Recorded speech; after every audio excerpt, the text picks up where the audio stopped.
los judíos llegaban así, en barcos a Palestina. Me llama la atención este barco, que dice en inglés, pero se lo voy a traducir en español, dice: los alemanes destruyeron nuestras familias.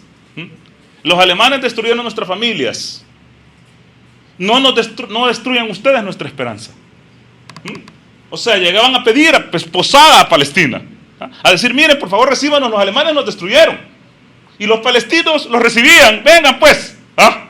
Algunos estaban enojados, pero mucha gente no nos iban a matar. Esta gente, o los descendientes de esta gente, después les patarían la cabeza, les quitarían las tierras a la gente que los recibió.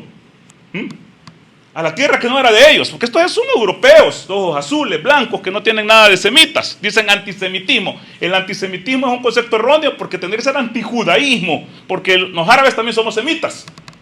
Entonces llegaron en oleadas y empezaron a crear grupos terroristas, a armarse, porque esta gente que estaba adentro, que ya tenía el plan de tomar Palestina, empezaron a armarse, a llevar armas, y crearon barrios, grupos armados peores que jamás en ese momento. Lo que pasa es que la gente olvida la historia, lo que pasa es que la gente no saca esto, pero por ejemplo crearon el Irgun, que era un grupo terrorista, terrible judío, y también el Palmaj, y el Haganá, por ejemplo, que no está ahí, que masacraron a los civiles.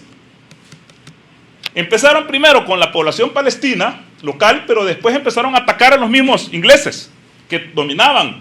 Empezaron a hacer atentados terroristas contra los soldados ingleses. En ese momento eran héroes que estaban luchando contra la ocupación británica. Más o menos como trata de hacer Hamas ahorita. Y atacaban civiles y atacaban inocentes. Inglaterra dijo: yo no quiero seguir aguantando esto. 1947 le dice a la ONU: yo les tiro esa papa caliente porque yo no me puedo hacer cargo, muchos me están matando los soldados, además es un terreno infértil. Así que ahí vean qué hacen ustedes. Se va Inglaterra de ahí, y esos grupos terroristas que la gente olvida empezaron a hacer masacres contra el pueblo palestino. Por ejemplo, voy a poner algunos ejemplos de un montón de masacres que hubieron, bien documentadas, que ustedes pueden buscar en la bibliografía que hay en internet y en otros lados. Por ejemplo, la masacre Tin al-Zaytun, que sucedió el 1 de mayo de 1948. Fueron asesinados entre 30 y 70 árabes por miembros de Palmaj.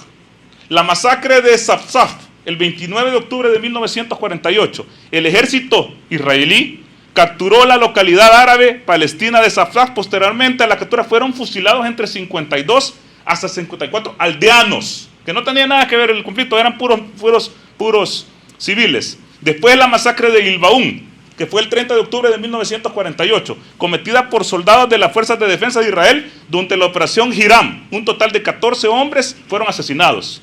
La masacre de Al-Dawiya, el 29 de octubre de 1948. El ejército israelí asesinó a cientos de civiles tras su captura. A cientos de civiles tras su captura. La masacre de Lula en Líbano tuvo lugar el 31 de octubre y el 1 de noviembre de 1948. Fueron capturados del ejército de la Israel sin oponer resistencia hombres entre 15 y 60 años, y todos fueron ejecutados. Y de ahí, por ejemplo, la masacre de Kibya, que fue el 15 de octubre de 1953, en la que el ejército de Israel masacró a 69 civiles. Estos grupos empezaron a hacer ataques a civiles, hicieron que los palestinos empezaran a huir de sus tierras. Y la resolución 1981 de la ONU, perdón, el 181 de la ONU, hizo que Palestina se partiera en dos. O sea, la ONU vino y dijo: vaya, aquí está Palestina, la vamos a partir en dos. La mitad para los israelíes y la mitad para los palestinos. El problema es que los que estaban del lado israelí estaban siendo hostigados, estaban siendo maltratados e incluso los estaban atacando. Entonces muchos empezaron a emigrar. 800,000 palestinos emigraron y se fueron de sus casas, de lo que había sido la casa de sus papás, de sus abuelos, de sus ascendientes, hasta 2.500 años atrás, para campos de refugiados. Esos campos de refugiados que están en Líbano, que están en Siria, están allí todavía. Viven en tiendas de campaña o en casas de lámina, porque fueron sacados sus padres de sus hogares. Evidentemente los árabes no estaban de acuerdo con esto. No estaban de acuerdo con que alguien llegara a partir su tierra. Imagínense que viniera alguien y dijera, bueno, en El Salvador, aquí vivían antes los pipiles y los mayas. Entonces ahora la mitad de El Salvador se la vamos a dar a los pipiles y a los mayas porque vivieron hace 1000 años aquí. Y a ustedes les toca irse para el lado del EMPA para allá, porque por más fregar nos van a dar el lado de Oriente, que es más caliente, ¿va? Y te van a sacar de tu casa, papá. ¿Ah? Te van a sacar de su casa, te van a quitar tu propiedad. Y si vos decís, pero ¿y por qué si esta es mi casa que yo compré? Esta es mi casa que yo compré.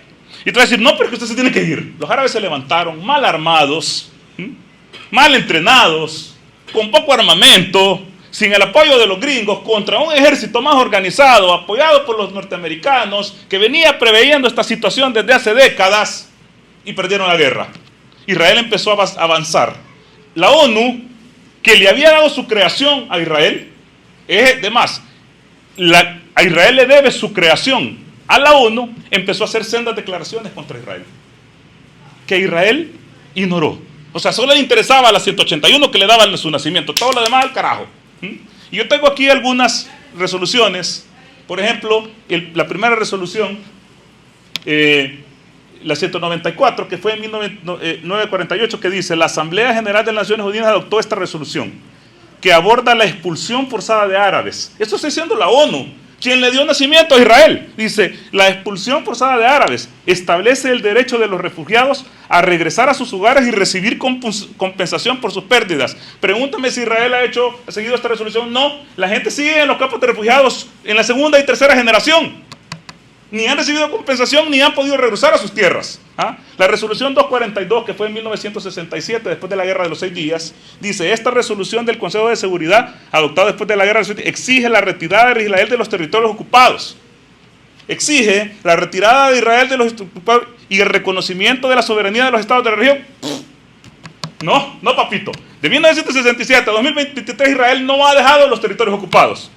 La resolución número 337, hecho en 1979, dice: esta resolución condena las acciones de Israel al interceptar un avión libanés en su espacio aéreo y se basa en principios de derecho internacional. La resolución 446 dice: declara que los asentamientos israelíes en territorios árabes ocupados son inválidos y exige que Israel respete el Convenio de Ginebra. La resolución 478 dice: esta resolución condena la ley de Jerusalén de Israel y declara nulas las medidas que alteran el estatus de Jerusalén, considerándolo un obstáculo para la paz. La resolución 497 en 1981 dice: adoptada tras la anexión de los Altos de Golán por Israel, esta resolución declara nula esa acción y exige su revocación. La resolución 672 en 1990 condena la violencia en Jerusalén y exhorta a Israel a cumplir sus obligaciones según el Convenio de Ginebra, etcétera, etcétera. Puedo leerles 4000 resoluciones contra Israel para que quite y se vaya de los territorios ocupados, para que no mate civiles, para que respete los convenios de Ginebra, para que no ejecute a los que captura, para que les dé un juicio justo, para que se vaya de los territorios ocupados, para que les dé libre circulación, para que no tome Jerusalén, etcétera, etcétera. Israel, que no le importa. No le importa. Hacen lo que quiere. El derecho internacional, la ley internacional, no tiene validez. Así que Israel va ocupando poco a poco el territorio. Este es el territorio de la Palestina histórica, que está en verde. Alguien me dice: no, pero es que ahí le falta cuando estaba en administración otomana. Es que no importa si está en administración otomana, si está en administración árabe, persa, griega, romana, lo que sea, pero esa era la tierra histórica de Palestina, donde vive esa misma gente. No es que llegó la gente de metida después, ahí viven. Entonces han ido quitándole territorio hasta que solo se queda con el 15%. 15% de su tierra, como que aquí todos nos metan en la libertad. No, de libertad es un departamento bonito. Morazán, Morazán también es bonito, no sé. Es que la gente no tiene libre circulación. La gente no puede ir, por ejemplo, de la Franja de Gaza y puede ir a Cisjordania. La gente tiene una tarjeta de color para moverse solo en su área. La gente no puede venir y decir: voy a ir a rezar a la mezquita de Al-Aqsa. La gente no tiene ningún estatus ni ninguna legalidad, es un apartheid absolutamente total. Human Rights, que son esta organización de los derechos humanos, dijo definitivamente: en Palestina, Israel, hay un apartheid, que significa un grupo queriendo sobreponerse o aprovecharse y discriminando a otro grupo, tal como sucedió en la Sudáfrica de Mandela.